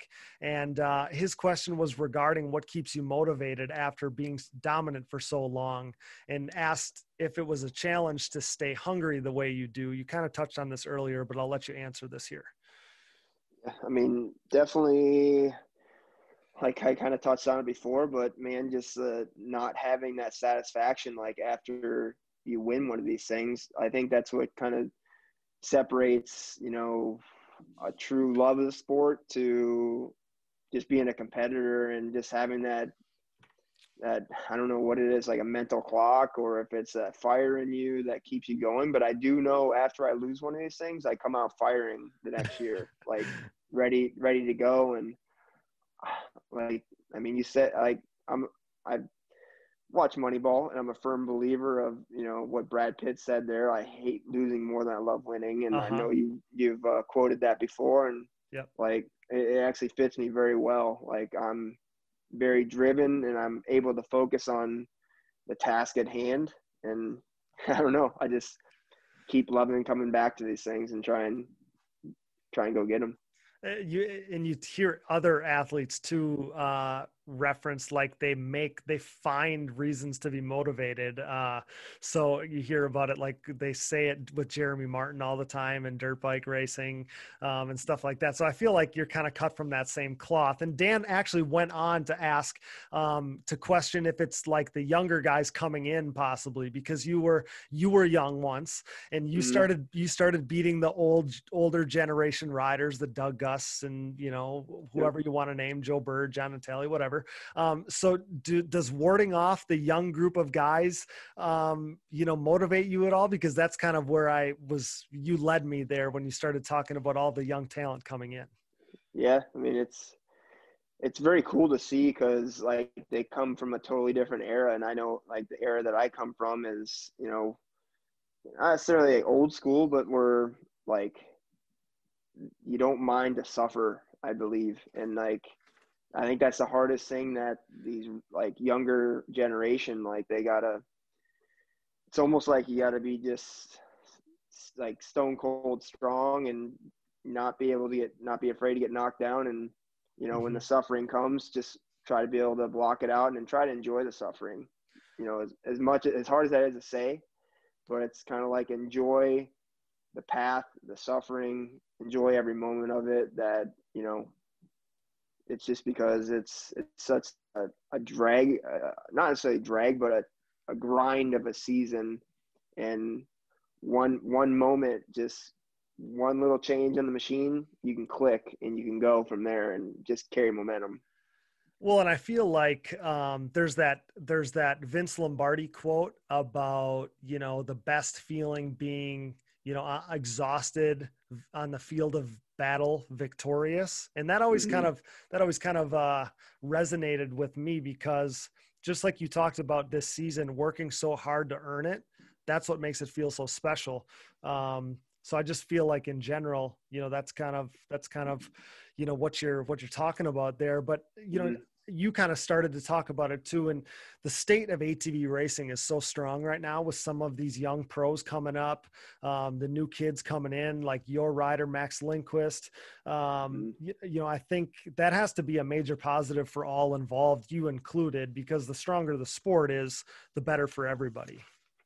Yeah, definitely. And like, it's so important for like, not necessarily rookies, but like, let's say like your Alan Myers, your Troy Hills, your Janusas, you know, these guys got to start getting tastes of like some podiums, maybe some wins, because that will drive them to keep pushing harder and not being like, oh, I don't know if I can quite make it to that step. Like, they got to find it within themselves to get to that step. And that will ultimately like propel our sport even farther forward, because like, it's very tough, you know, with Joel and I taking the only wins in a year, that just two riders, you know, splitting the season. And we challenge, you know, riders to put in the off season, put in the work, put in the testing, and you know, hopefully we'll see you guys up on the podium this year. I actually would love to see it. And even if it did kick me off the podium, that's what it is. If they're better that day, that's what it is. And, you know, I just look forward to challenges like that. Yeah, there's that class is strong, and there's guys coming for sure. So sport of ATV racing in general is doing so well right now, and it's great to see it. So we've got a few more. We'll get you out of here real shortly. So we got a question about you transforming your riding style over the years, but I've asked you about that on previous shows. So I'm going to put a little twist on it myself. We've talked all season long about you, the way you improved yourself this season, both rider and machine. So I wonder, when you're making tweaks to that YFZ of yours to get more power, because you clearly had more power this year, I think, does that worry you at all, because you've been so consistent for so long that, you know, you don't want to get into that red area? You don't want to jeopardize anything? Or have you done so much R&D and testing at that point that that's not even a worry? Well, not to mention, like, if we do find like the power, we put a ton of time on the machine just to make sure that it is going to be torture tested and trusted on the racetrack. But okay. Yeah, I mean, there still can be things that do come up, but man, like, between like Molaska this year and then also Jamie there at PEP, like, we really put together a combination that really worked well for me. And yes, we can find like, you know, peak power, but it's got to be rideability power that works best for me. And we found some of that this year. And, you know, between the setup with the Walsh components and Fox shocks, like,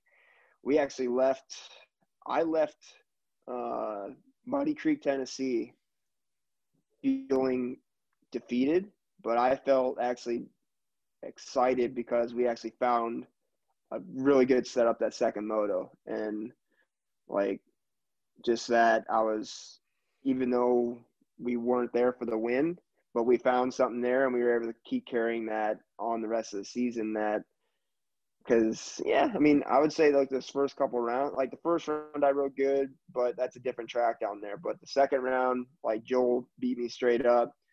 Third round, Joel beat me straight up. And I was like, okay, like we started changing things and we found something there. So it's, I mean, those one little tweaks that can just change a season really quickly. And I feel like I'm to the point where I'm not necessarily getting, like, let's say if I'm getting stronger, more fit, but I can only ride this machine as fast as it'll let me.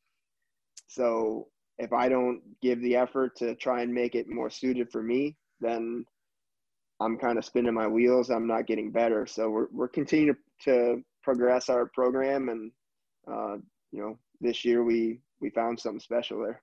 Yeah, that's awesome. I mean, your program is so top notch. It's that's why it always intrigues me so much, everything about it. So 2 more questions. We got Jeremy, the owner actually of Briarcliff. He asked where you see yourself in your 40s and what other ambitions you have beyond pro class racing.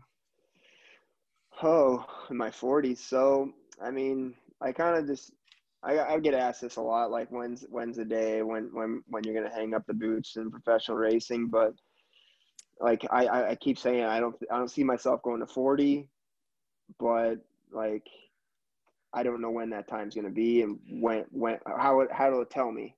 But in my 40s, like what I would like to do ultimately is like, I feel like I bring so much to the table between the training and the race team and everything like that. I'd like to get with a rider that I truly believe in, like a Max Lindquist. Like, for instance, right now, like that kid just amazes me, his drive, and just reminds me a lot of myself, and be like the team manager or crew chief or and all parts of his racing, between the training. Like I really enjoy that part of the racing, the grind, the stuff that people don't see. Mm-hmm. And behind the scenes, like that just drives me right there. Like that's the stuff I love to put the work in for that. All of it, right? I mean, whether it be in the shop, in the gym. Yeah, Yep. that's what I thought.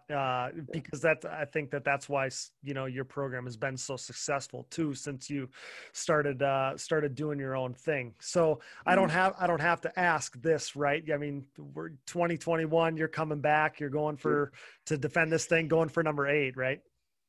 Yeah, we're coming back. I don't know what it is this year. Just everything was so legit, and I still got some more gas left in the tank, and we'll be back. Awesome. 2020 has been crazy, so I felt like I didn't have to ask, but I had to ask at the same time. I'm going to get you out of here on this question. We got tons of them. We got countless dozens of them asking about Joel Hetrick and the Phoenix Racing switch to Yamaha. The way I want to go about asking this is, what does this say about Blue Crew? Because you pioneered this Yamaha effort starting back in 2012. And now we've seen Yamaha rise to being the lead dog in the industry. They're an unrivaled power. They're the manufacturer that continues to support the sport. They prioritize the sport of ATVs. So all in all, I have to think that you got to be pretty damn proud seeing where Yamaha is today and being an integral part of that whole deal. I am proud of it. And, I wish it would have came sooner, but this is the path that it goes. And, I would love to see a different manufacturer come in and produce another 450. That's what Yamaha wants, all in all as well. They want the competition to keep pushing them and for them to continue to make updated units. And like for Joel to make the switch to Yamaha, I'm actually like, I think that's the best for our sport, because, we got to support the ones that do support our sport. And like, maybe if Joel can do it, I think anybody can do it, at this point, because I think Joel is pretty strong red, and for him to like not necessarily swallow his pride, but just like go take that step is like, I think that'd be a hard step for him to make. And I'm pretty proud of him for doing it. And I think, I mean, they're going to be on a very similar machine that I'm on. And they felt like they needed that to keep progressing their program. And, you know, I feel like they have a very good program. It's just they've just had some mechanicals that have kept them honest in championships that, you know, it's hard saying, you know, when is that time, I guess, for them, I guess you'd say. And after 2020 is their time. And I think it's a great thing for ATV racing, you know, for them to make the jump to Blue Crew. Awesome. Yeah, we said the same thing about on the last episode about them making the move to Yamaha and how great of a move it is for the sport to support the brand that's continuing to support ATV racing and prioritizing ATVs, like we said, sport ATVs in general too. So I wanted to ask it because, again, you told us those stories about you and being down at Walsh's and the very early days, you and Ryan Cox, you know, kind of making that Yamaha a race quad for you, and it's been a hell of a run for the last 9 years. Yeah, it's pretty cool. Like Cox, he messaged me. He's like, dude, we never would have imagined that you would have, you know, just getting that one, and then, man, look at you. Like, look at the program now. Like, we're up to 7. It's hard to imagine, but man, it's a very cool feeling. We're seeing where this sport is going. It's been some monumental news surrounding Blue Crew in the last couple weeks.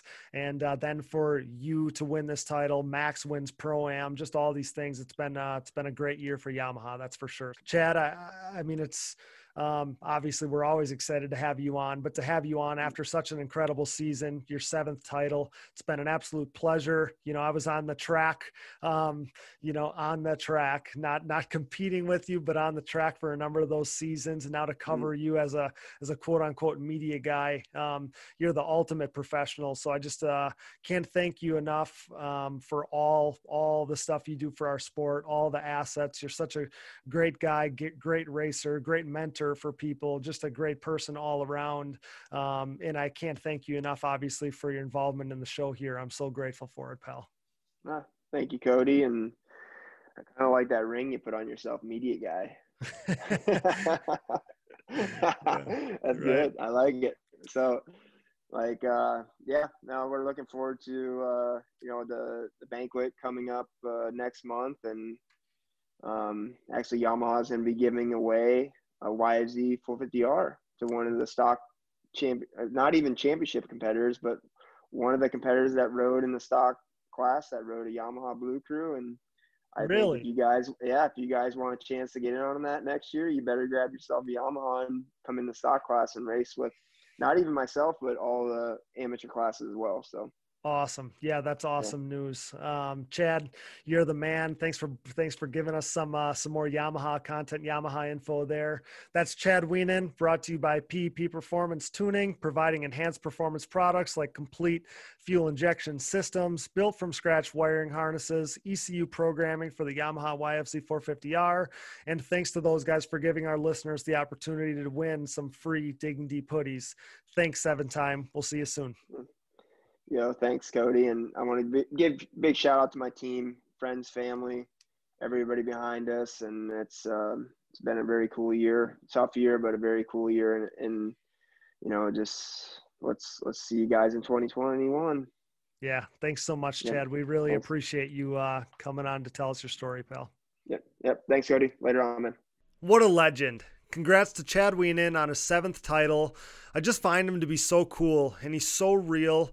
His interviews are always some of my very favorites. Also great to talk Joel Hetrick on a Yamaha with Casey, and we look forward to digging deep with Joel next week. So major thanks to tonight's guests, Chad Wienen and Casey Greek. Thanks as well to producer Dallas Jansen, my brother, who always finds time to fit the podcast into his busy schedule. Thanks, Dallas. We couldn't do it without you. Thanks to Brooke, and thanks to AMA official Harv Whipple for all he does to assist us.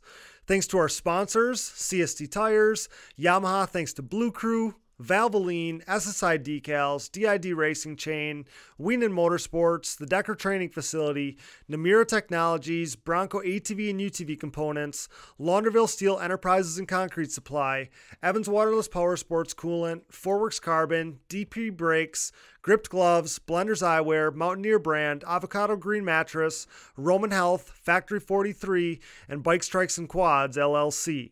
Support the brands that support our show, and don't forget to use those codes to save, which you can find on our website, diggingdeepatvmx.com. You can find us on Apple Podcasts, Google Podcasts, Amazon Podcasts, Spotify, Stitcher, and more. Basically, wherever you find podcasts, you'll find the Digging Deep ATVMX podcast. You can find all of our episodes, additional podcast providers, sponsor links and discount codes, our show merchandise, and more all on our website, diggingdeepatvmxpodcast.com. So check that out today. And most of all, thanks to you guys for listening. Thanks to PEP Performance Tuning, who we mentioned sponsored the giveaway of 10 Digging Deep hoodies. We put every single person who asked any question for Chad Wienen, whether on Messenger, comment, Facebook, Instagram, whatever and wherever, you got entered. We put the names in a randomizer, and these were our winners. Austin Long, Blake Umbaugh, Steve Amaral, Brianna Meeks, and Chad Miro. Those were our winners, thanks to PP Performance Tuning. We'll get in contact with you guys for sizing and color preferences. If you didn't win, don't sweat it too much. We'll give away 5 more courtesy of PP in the next few weeks. If you want to simply purchase some merchandise for yourself or a loved one, Digging Deep shirts, hoodies, and more are available with free shipping, and all proceeds going directly towards constant growth and improvement of the show. Available for purchase on our website today. Show your support by wearing our apparel. And if you're looking for an easy way to support our efforts, visit diggingdeepatvmx.com and click the Buy Me a Coffee button. This is an easy way for you to set up a one-time or monthly contribution to help us out. Call our voicemail line at any time. Our show number is 920-569-3519. Give us a call today and you may hear yourself on an upcoming episode. Follow the show on social media, Digging Deep ATVMX Podcast, and myself, Cody Jansen, for additional behind-the-scenes content and insider info as we head deeper into the off-season. You know I love the screenshots showing that you're listening, so keep sending those in, and I promise to keep sharing them. It's a simple and effective way to help us grow. As always, be sure to subscribe to the show, give us a rating, tell your friends, share our posts, wear our shirts and hoodies. This all helps spread word about us while helping grow the sport that we love. Congrats again to Chad Wienen, and the next time you hear from us, we'll be talking to his counterpart, Joel Hetrick. Can't wait. With that, for Chad Wienen, Casey Greek, Dallas Jansen, Brooke Catherine, and I'm your host, Cody Jansen. Thanks for listening to the #1 podcast in ATV racing, 1 million downloads and counting. Until next time, thanks for joining us in Digging Deep with the Stars of ATV Motocross.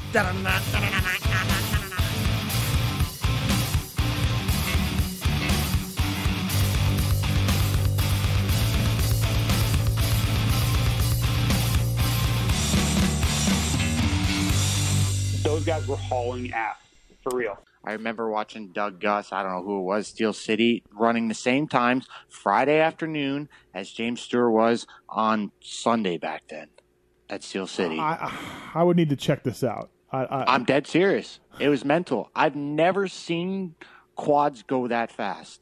It's not easy, Steve. It's not easy. Listen, JB, I don't want to hear. It's not easy. I don't want to hear. Quadlers are freaking gnarly. You don't chew Big Red. Then. What the? Support for the Digging Deep ATVMX podcast is brought to you by Manscaped, the best in men's below-the-waist grooming.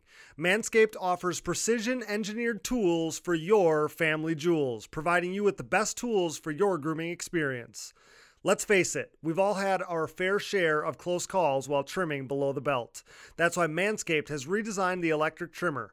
They've spent years perfecting the greatest ball hair trimmer ever created and just released the new and improved Lawnmower 3.0. The state-of-the-art trimmer features a cutting-edge ceramic blade to reduce grooming accidents thanks to advanced skincare technology, a battery that will last up to 90 minutes, waterproof technology that allows you to groom in the shower, and an LED light feature which illuminates grooming areas for closer and more precise trimming. We both know that cleaning up down there is a must, so you might as well use the best. Help us usher in a new outside the industry sponsor and solidify a relationship with this great company long into the future, all while improving your grooming experience. Trim that junk of yours and order today to help us out. Get 20% off plus free shipping with code DIGGINGDEEP20 at manscaped.com. Your balls will thank you. Get 20% off and free shipping with code DIGGINGDEEP20 at manscaped.com. That's 20% off with free shipping at manscaped.com by using code DIGGINGDEEP20.